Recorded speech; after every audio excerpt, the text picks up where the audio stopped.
جنوبی ہندوستان کی ریاست کرناٹک کے شمال میں واقع تاریخی شہر گلبرگہ کو کون نہیں جانتا۔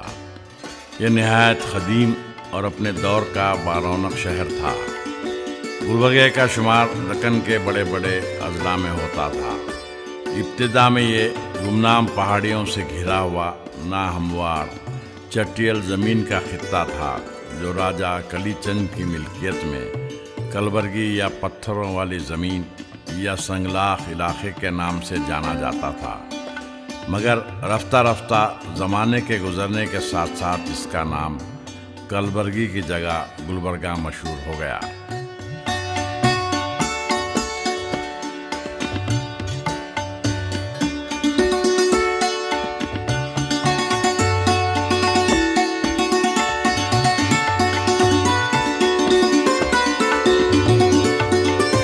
گلبرگہ اپنے قیام کے عہد سے ہی علم و ادب اور تہذیب و تمدن کا گہوارہ رہا ہے۔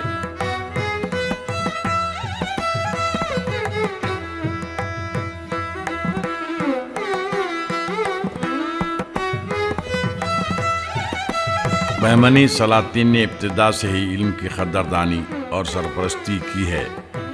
سلاطین بہمنیہ کے درباروں میں ممتاز عالموں، دانشوروں، مفکروں، ادیبوں اور شاعروں کے علاوہ اس وقت کے صوفیاء کرام جمع تھے۔ اس طرح گلبرگہ سارے ہندوستان کے لیے اہل علم و ادب کا گہوارہ بن کر قابل رشک رہا، جسے اردو کے اولین نثر نگار، شاعر، تاجدار تصوف سلطان القلم حضرت خواجہ بندہ نواز رحمۃ اللہ علیہ نے سراپا بہار بنا دیا۔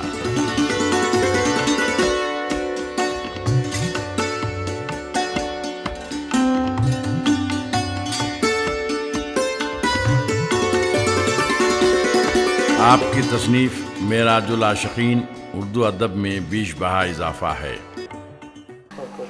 بسم اللہ الرحمن الرحیم۔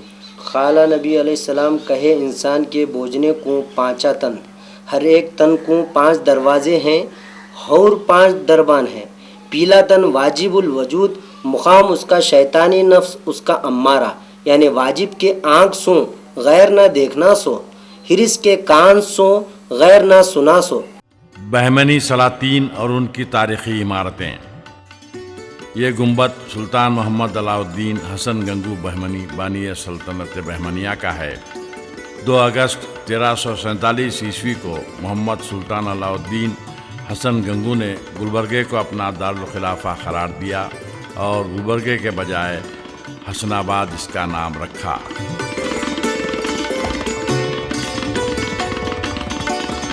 قلعہ گلبرگہ کی تعمیر تاریخی واقعات کے لحاظ سے سن مسیح سے 400 سال پیشتر کی ہے، جس کو اب 2500 برس ہونے کو آتے ہیں۔ قلعے کو سب سے پہلے قدیم ہندو فرما روا راجہ کلی چند نے اپنے نام پر بنوایا تھا، جو ایک معمولی گڑھی سے زیادہ نہ تھا، لیکن موجودہ قلعہ، عمارت، برج، خندق اور فصیل وغیرہ سب حسن گنگو نے سن 748 ہجری میں بنایا۔ یوں تو قلعے میں برجوں پر کئی توپیں موجود ہیں، لیکن یہ توپ 12 گزی کے نام سے مشہور ہے، جس کی لمبائی تقریباً 36 فٹ ہے۔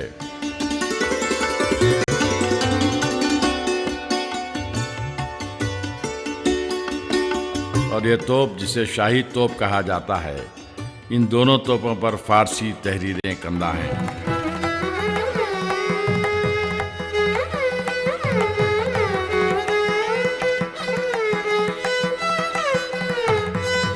یہ دروازہ قلعے کا قدیم باب الداخلہ ہے، جو شہر کے مغربی سمت واقع ہے۔ یہاں سے راستہ قلعے کی اندرونی آبادی کی طرف نکلتا ہے۔ یہ قلعے کی اندرونی آبادی ہے، جہاں پہلے سلطنت بہمنیہ کے گھوڑے باندھنے کی جگہ تھی، جس کو استبل کہا جاتا ہے۔ اس مسجد کو شاہان بہمنیہ کے زمانے میں تعمیر کیا گیا، جو شہر قرطبہ واقع اسپین کی مشہور مسجد کے نمونے پر بنائی گئی ہے۔ اشہد ان لا الہ الا اللہ اس مسجد میں داخل ہونے سے قبل دروازے کے دائیں اور بائیں جانب فارسی اور قرآن کی عربی تحریروں کے کتبات موجود ہیں۔ لا الہ الا اللہ۔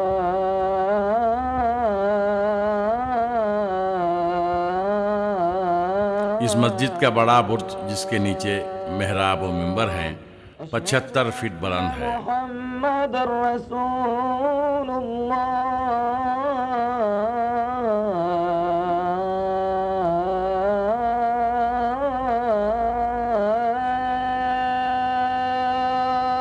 اشہد ان محمد رسول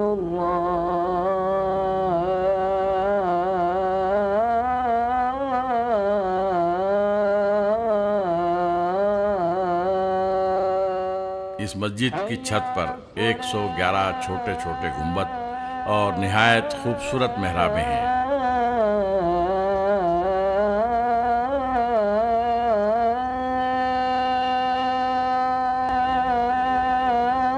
اس مسجد میں 6000 افراد آسانی کے ساتھ نماز ادا کر سکتے ہیں۔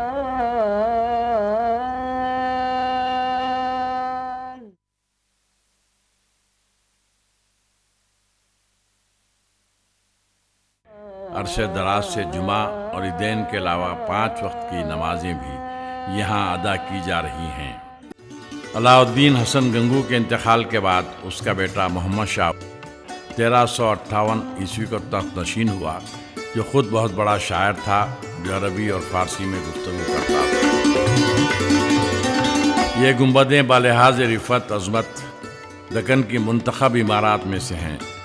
ایک ہی سلسلے میں 7 گنبدیں شہر گلبرگہ کے مشرق میں قلعے سے 1 میل کے فاصلے پر واقع ہیں۔ ان گنبدوں کے نیچے بہمنی سلاطین کے علاوہ ان کی بیگمات بھی آسودہ خاک ہیں۔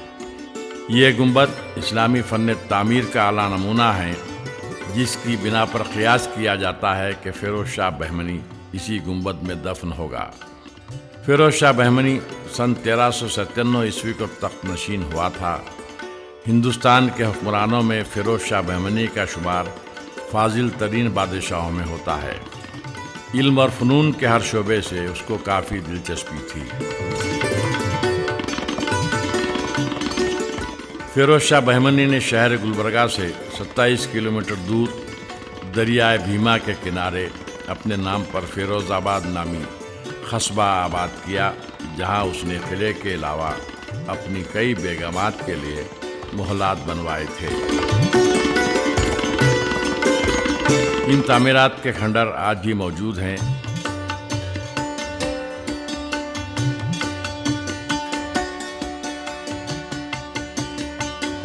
کھنڈر بتا رہے ہیں کہ عمارت عظیم تھی۔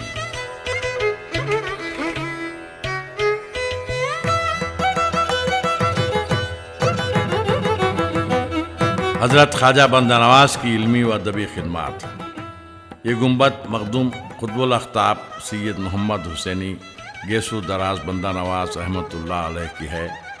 آپ فیروز شاہ بہمنی کے دور میں سن 804 ہجری کو گلبرگہ تشریف لائے۔ آپ 22 سال تک گلبرگہ شریف میں مسند رشد و ہدایت پر متمکن رہے اور 105 سال 4 ماہ 12 دن کی عمر شریف پا کر 16 ذی-القعدہ سن 825 ہجری میں وصال فرمایا۔ 1422 عیسوی اور 825 ہجری میں آپ کا وصال ہوا، اور آپ اپنی ساری زندگی خدمت خلق، علمی اور ادبی خدمات میں صرف فرمائے۔ آپ دلی میں 44 برس حضرت خواجہ نصیر الدین چراغ دلی کے جانشین کی حیثیت سے ان کی مسند خانقاہ پر تشریف فرما رہے، اور 80 برس کی عمر میں اورنگ آباد سے ہوتے ہوئے گلبرگہ تشریف آئے۔ آپ کی آمد سے گلبرگہ کی لسانی، ادبی، روحانی، مذہبی اور تہذیبی زندگی کو جلا ملی۔ حضرت خواجہ بندہ نواز اور آپ کے خانوادے کے بزرگوں نے مذہبی تعلیمات کے ذریعے شہر گلبرگہ کو رونق بخشی۔ آپ فارسی، عربی اور دکنی اردو کے علاوہ دیگر علوم کے ماہر تھے۔ خواجہ بندہ نواز کو اردو کے اولین مصنف کی حیثیت سے آپ کا تذکرہ کیا جاتا ہے، لیکن آج بھی قابل تحقیق ہے، کیونکہ جناب ڈاکٹر عبدالحق بابا اردو شاید پہلے محقق تھے جنہوں نے خواجہ بندہ نواز سے منسوب معراج العاشقین پر تحقیق کی تھی، اور انہوں نے کہا تھا کہ یہ سب سے اولین کتاب ہے اردو میں۔ لیکن آج اور بھی محققین بعض کا خیال ہے کہ آپ نہیں بلکہ آپ کے بعد کے بیجاپور کے بعض صوفی حضرات اس کے پہلے نثر نگار ہیں، لیکن ابھی قابل تحقیق ہے۔ آپ سے منسوب تقریباً 104 کتابیں ہیں، اور بعض تصانیف میں 125 اور 115 بھی کہا گیا ہے، لیکن آپ کی سوانح عمری میں تقریباً 44 کتابوں کے نام ملتے ہیں۔ آپ سے منسوب جو مشہور دکنی شعر ہے دکنی زبان میں، وہ میں آپ کے سامنے پیش کرتا ہوں۔ ربائی ہے: پانی میں نمک ڈال بساں دیکھنا اسے، جب گھل گیا نمک تو نمک بولنا کسے، یوں گھولے خودی اپنی خدا ساتھ مصطفیٰ، جب گھل گئی خودی تو خدا بولنا کسے۔ 180 سال حکومت کرنے کے بعد بالآخر 934 ہجری کو سلطنت بہمنیہ کا خاتمہ ہوا اور قلعہ گلبرگہ مملکت عادل شاہی کے قبضے میں آ گیا۔ سلاطین عادل شاہی کی تاریخی عمارتیں: ابو المظفر یوسف علی عادل شاہ نے مملکت عادل شاہی کی بنیاد ڈالی اور خود 1489 کو تخت نشین ہوا۔ یہ عالی شان کمان دراصل حضرت خواجہ بندہ نواز کا سابقہ باب الداخلہ ہے، جس کو افضل خان سپہ سالار سلطنت عادل شاہی نے تعمیر کروایا تھا۔ اس کمان کی اونچائی 120 فٹ ہے، جو 20 فٹ کی 5 چھوٹی چھوٹی کمانوں پر مشتمل ہے، جو عادل شاہی فن تعمیر کا اعلیٰ نمونہ ہے۔ یہ عمارت قدیم کتب خانے کی ہے۔ اس میں نادر نسخوں کے علاوہ حضرت خواجہ بندہ نواز رحمۃ اللہ علیہ کی تصانیف کی بہت بڑی تعداد موجود ہے۔ حضرت خواجہ بندہ نواز رحمۃ اللہ علیہ نے آنے والی نسلوں کے لیے 105 تصانیف کا زبردست روحانی ورثہ چھوڑا ہے، جس کی بنا پر آپ کو سلطان القلم کا لقب بھی عطا کیا گیا۔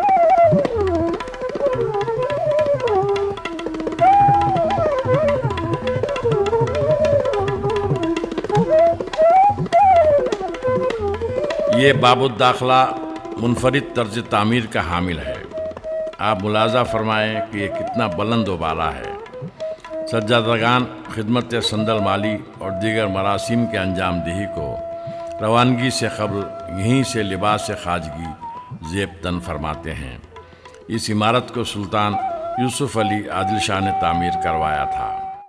حضرت خواجہ بندہ نواز کے بعد میں بیجاپور بہت بڑا مرکز بنا، جہاں شاہ میراجی شمس الشاق، برہان الدین جانم اور امین الدین علی اور دوسروں نے دکنی زبان کو اپنی تعلیمات کو پھیلانے کے لیے، متصوفانہ تعلیمات کو پھیلانے کے لیے دکنی زبان کو استعمال کیا۔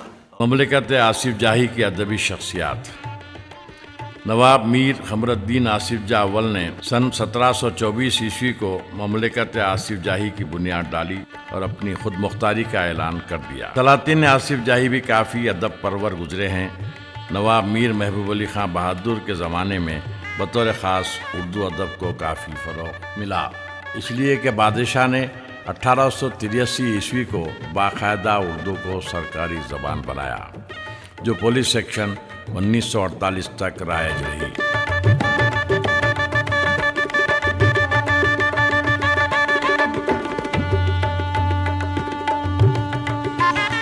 مملکت آصفیہ کے چند اہم شعراء میں نیاز گلبرگوی، فضل گلبرگوی، شور عابدی وغیرہ ہیں، جن کا زمانہ 1940 سے 1950 تک کا ہے، جبکہ 1950 کے بعد کے اہم شعراء سرور مرزائی، مختار ہاشمی اور دکنی ادب کے عظیم شاعر سلیمان خطیب وغیرہ ہیں۔ موجودہ دور کے شورا عدبا میں حمید الباس، راہ قریشی، اکرام باغ، محب کوثر، حمید سہروردی، خالد سعید، صغرا عالم اور کوثر پروین اپنے قلم کے ذریعے اردو ادب کی خدمات انجام دے رہے ہیں۔ گلبرگہ علم و ادب کا گہوارہ بھی اس لیے ہے کہ یہاں علم و ادب کی آبیاری کے ساتھ ساتھ تربیت بھی برابر ہوتی رہی ہے۔ ماضی میں ہم دیکھیں گے تو 2 ادارے ایسے تھے جو یہاں کے طلباء و طالبات کو کافی ان کی صلاحیتوں کو بھرپور انتظام کیا گیا تھا کہ ان میں کتنی صلاحیتیں ابھاری جائیں، جس میں طیب انصاری صاحب اور وہاب اندیب 2 ایسے مرکز تھے ان لوگوں کے۔ وہاب صاحب انجمن ترقی اردو کے تحت طلباء میں وہ صلاحیتوں کو اجاگر کرتے، اور طیب انصاری صاحب سینٹرل ہال گورنمنٹ کالج جو آج وہاں وہ بلڈنگ ٹوٹ چکی ہے، لیکن وہاں کی یادیں جو وابستہ ہیں وہاں سے کئی طلباء و طالبات کو ادب سے جوڑ دیا تھا، جس میں کئی نام ہیں۔ فاروق نشتر خود اسی سینٹرل ہال کی پیداوار ہیں جنہوں نے آج مزاح میں ایک اچھا نام کیا ہے، اور ایسے کئی نام یہاں سے جڑے ہوئے ہیں گلبرگہ سے۔ لیکن یہ صلاحیتیں آج بھی موجود ہیں ہمارے پاس، جو وہاں انجمن ترقی اردو ایک ایسا ادارہ ہے جو آج بھی نہ صرف انجمن کے تحت ادبی نشستیں ہوتے ہیں، مشاعرہ ہوتے ہیں، بلکہ طلباء کے لیے بھی کئی کام کیے جاتے ہیں، اور کئی ایسے بزم ہیں جیسے بزم اردو ہے، ذہن جدید ہے، کافی بزمیں ہیں یہاں پر۔ NSPL کے تحت بھی گلبرگہ میں 2 ادارے چلتے ہیں، 2 کمپیوٹر سینٹر، جو ایک حلیمہ کمپیوٹر سینٹر اور دوسرا خود انجمن ترقی اردو کے ہاں چلتا ہے۔ اسی کے ساتھ ساتھ گلبرگہ کے ہر کالج میں بھی طلباء کے لیے کم از کم ایک اردو ہفتے کا ایسا موقع مقرر ہے جہاں پر طلباء میں اردو ادب سے وابستہ صلاحیتوں کو ابھارا جائے، ان کی تخلیقی صلاحیتوں کو ابھارا جائے، ان کے اندر موجود وہ جو ایک ادب شناسی ہے اس کی طرف زیادہ توجہ دی جاتی ہے۔ بہمنی دور سے ہی شعر و ادب کا گہوارہ رہا ہے۔ خاص طور سے حضرت خواجہ بندہ نواز بہمنی دور میں فیروز شاہ کے زمانے میں آپ گلبرگہ تشریف لائے، اور آپ سے 105 رسالے دکنی اور فارسی میں منسوب ہیں۔ خود 600 سال کے عرصے میں میں نے پہلی بار حضرت خواجہ بندہ نواز کی سوانح حیات کو منظوم کیا ہے، جو 102 اشعار پہ مشتمل ہے۔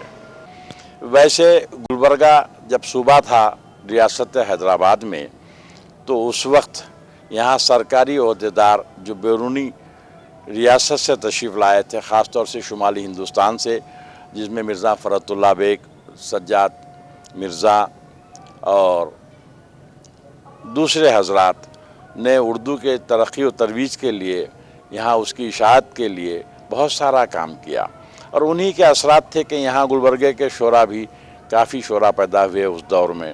گلبرگے میں اردو صحافت۔ آزادی کے بعد شہر گلبرگہ میں جہاں شعراء ادبا نے اپنے فن کا لوہا منوایا ہے، وہیں اردو صحافتی میدان میں بھی بہت سارے شہسواروں نے اپنی گراں قدر خدمات انجام دی ہیں۔ آزادی سے تاحال 25 سے زائد اردو ماہنامے، سالانہ، 15 روزہ، ہفت روزہ کے علاوہ کئی روزنامے شائع ہوتے رہے ہیں۔ آزادی کے بعد گلبرگہ میں اردو کا پہلا ماہنامہ گلبرگ ہے، جو حسام الدین اور اکرام صاحبائی کے زیر ادارت 1955 میں شائع ہوا کرتا تھا۔ اردو کا اولین روزنامہ سلامتی ہے، جو 1970 سے حکیم شاکر کی ادارت میں شائع ہوتا آ رہا ہے۔ اردو کا اولین رنگین روزنامہ سالار دکن ہے، جس کو عارف حسین نے اپنی ادارت میں 2003 میں جاری کیا تھا۔ اس کے علاوہ موجودہ روزناموں میں بہمنی نیوز، انقلاب دکن، KBN ٹائمز اپنی صحافتی خدمات انجام دے رہے ہیں۔ آزادی کے بعد 1947-48 میں گلبرگہ میں سب سے پہلا اردو کا روزنامہ نکلا، جس کا نام شعلہ طور تھا، پھر جس کو مختار ہاشمی نے تیار کیا، اس کے بعد مجلہ نکلا، اس کے بعد تاریخ گلبرگ نکلا، اس کے بعد خلافت جمہور نکلا، اور آج تک نکلنے والے انقلاب دکن ہے، شمع ہے، سلامتی ہے، بہمنی نیوز ہے۔ دن بدن ملک میں ترقی کرتا گیا اور ارتقا بڑھتا گیا۔ گلبرگے میں اردو مدارس کا قیام۔ 2005 عیسوی کے سروے کے مطابق گلبرگہ مستقر کے علاوہ تعلق جات میں واقع اردو مدارس کی مجموعی تعداد 205 ہے، جن میں کارگزار اساتذہ کی تعداد 750 ہے۔ زیر تعلیم طلباء و طالبات کی مجموعی تعداد 32,000 ہے۔ اگر